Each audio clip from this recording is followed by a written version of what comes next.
অন্যান্য বছরগুলোতে ডেঙ্গু নিয়ন্ত্রণে ঢাকার 2 সিটি কর্পোরেশনে ব্যাপক কর্মতৎপরতা দেখা যায়, তবুও প্রতি বছর ভয়ঙ্কর রূপ দেখিয়েছে ডেঙ্গু।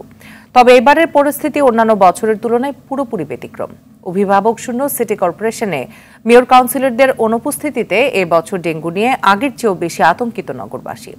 গেল 24 ঘন্টায় 299 জন রোগী হাসপাতালে ভর্তি হয়েছেন, মৃত্যুবরণ করেছেন 2 জন।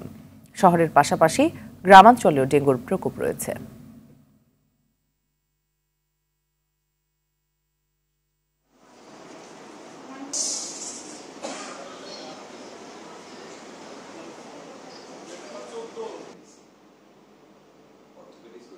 এই সময় যাদের জ্বর হচ্ছে, সাথে মাথা ব্যথা, শরীর ব্যথা, চোখের পিছনে ব্যথা এবং কোনো কোনো ক্ষেত্রে প্রচণ্ড শরীর দুর্বল, সাথে বমি থাকতে পারে, পাতলা পায়খানা থাকতে পারে, অথবা শরীরের কোনো অঙ্গ প্রত্যঙ্গ দিয়ে, যেমন নাক, দাঁতের গুড়ি, প্রস্রাবের রাস্তা, মাসিকের রাস্তা কোথাও দিয়ে যদি রক্তক্ষরণ হয়, তো এই রোগীগুলোকে অবশ্যই দ্রুত হাসপাতালে এসে তার ডেঙ্গু পরীক্ষাটা করে নেওয়া উচিত।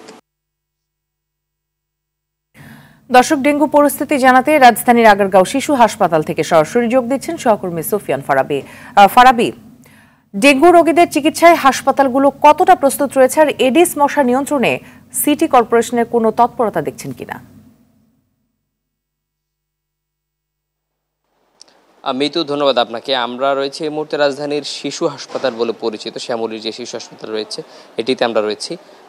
এখানে একটু জানিয়ে রাখতে চাই, প্রস্তুতির বিষয়টা আপনি জানতে চেয়েছেন। এর মধ্যে উল্লেখযোগ্য একটি বিষয় হচ্ছে যে রাজধানীর এই বিশেষ শিশুদের জন্য বিশেষিত এই হাসপাতালটি কিন্তু ইতিমধ্যেই 16টি বেড নিয়ে একটি ডেঙ্গু ইউনিট গঠন করেছে। এর মাধ্যমে যাতে করে হচ্ছে যারা ডেঙ্গু আক্রান্ত রোগী হচ্ছেন তারা যেন বিশেষভাবে এখানে সেবা পান, তাদের জন্য এটা খোলা হয়েছে। এবং এই বেডের সংখ্যা যদি প্রয়োজন দেখা দেয়, রোগীর সংখ্যা যদি বাড়ে, তাহলে কিন্তু বাড়ানোর কথা তারা জানিয়েছেন। এবং এইখানে নিবিড় পর্যবেক্ষণ কেন্দ্র স্থাপন করা হয়েছে। আমরা হাসপাতাল কর্তৃপক্ষের সঙ্গে কথা বলেছি, তারা বলছেন যে সকল ধরনের প্রস্তুতি তারা সম্পন্ন করে রেখেছেন, তারা সেবা দিতে প্রস্তুত রয়েছেন। কারণ ইতিমধ্যেই ডেঙ্গু যতটুকু পরিমাণ আসলে আমাদের মধ্যে আতঙ্ক ছড়িয়েছে, এবং যেভাবে এটা একটা অন্ততপক্ষে নগরবাসীর বুকে একটা আতঙ্ক করে নতুন করে উদ্বেগ সৃষ্টি করেছে, সেই হিসাবে তারা আসলে সকল ধরনের প্রস্তুতি নিয়ে রেখেছেন। আর অন্যদিকে আরেকটি গুরুত্বপূর্ণ বিষয় হচ্ছে যে নগর এই মুহূর্তে ঢাকার উত্তর সিটি কর্পোরেশন, দক্ষিণ সিটি কর্পোরেশন সহ যে মেট্রোপলিটন এরিয়াগুলো রয়েছে সেগুলো কিন্তু পুরোপুরি আসলে অভিভাবক শূন্য, যার ফলে কিন্তু জনপ্রতিনিধি না থাকায় সেভাবে কিন্তু মশক নিধন যে কর্মসূচি সেগুলো পালন করা হচ্ছে না, যার ফলে কিন্তু আসলে এই কিছুটা ডেঙ্গুর প্রবণতা দেখা দিচ্ছে এবং ডেঙ্গু সচেতনমূলক কার্যক্রমগুলো চালানো কষ্ট হয়ে যাচ্ছে।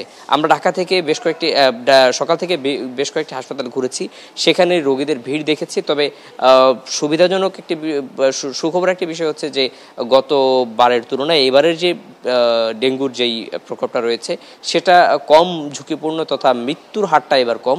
তবে আক্রান্ত কিন্তু প্রতিনিয়তই বাড়ছে এবং মৃত্যু কিন্তু প্রতিনিয়তই ঘটছে। গতকাল 2 জন মারা গিয়েছে, এর আগের দিন 3 জন, এর আগে কিন্তু 6 জন মারা গিয়েছে। জি, আমরা আশা করছি খুব শীঘ্রই ডেঙ্গু পরিস্থিতি নিয়ন্ত্রণে আনতে পারবে আমাদের দেশের কর্তৃপক্ষ এবং সিটি কর্পোরেশন। ধন্যবাদ আপনাকে আমাদের সাথে যুক্ত হওয়ার জন্য।